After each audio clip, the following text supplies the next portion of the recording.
ধানের শীষের পাশাপাশি গণভোটে হ্যাঁর পক্ষে রায় দেওয়ার আহ্বান জানিয়েছেন বিএনপি চেয়ারম্যান তারেক রহমান। বলেছেন, বিএনপি ক্ষমতায় এলে তিস্তা মহাপরিকল্পনার কাজ দ্রুত শুরু করা হবে। মেগা দুর্নীতির সাথে জড়িতদের বিচারেরও কথা বলেন বিএনপি চেয়ারম্যান।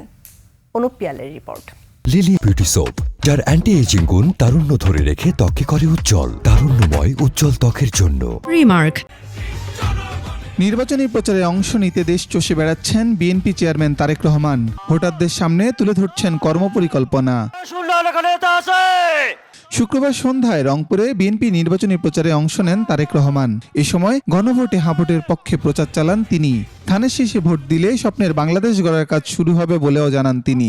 যে ধানের শীষে যেমন সিলটা দিবেন 12 তারিখে, একই সাথে আপনাকে যে দ্বিতীয় ব্যালট পেপারটি দিবে হ্যাঁ এবং না, সেখানে হায়ের পক্ষে দয়া করে আপনারা রায় দিবেন।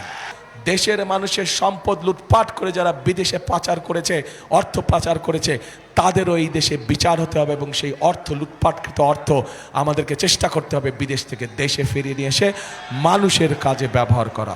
তারেক রহমান বলেন, বিএনপি সরকার গঠন করলে তিস্তা মহাপরিকল্পনার কাজ দ্রুত সময়ের মধ্যে শুরু করা হবে। 12 তারিখে নির্বাচনের পরে 13 তারিখে বিএনপি ইনশাল্লাহ সরকার গঠন করলে এই এলাকার মানুষের জন্য যে তিস্তা ব্যারেজের স্বপ্ন, আমরা সেটি পূরণের কাজে যথাসম্ভব দ্রুত হাত দিব ইনশাল্লাহ। দুর্নীতিমুক্ত দেশ গড়ার প্রতিশ্রুতি দেন বিএনপি চেয়ারম্যান। দুর্নীতি চেপে ধরতে হবে, টুটি চেপে ধরতে হবে। অনুপ পিয়াল, 21 টেলিভিশন, ঢাকা।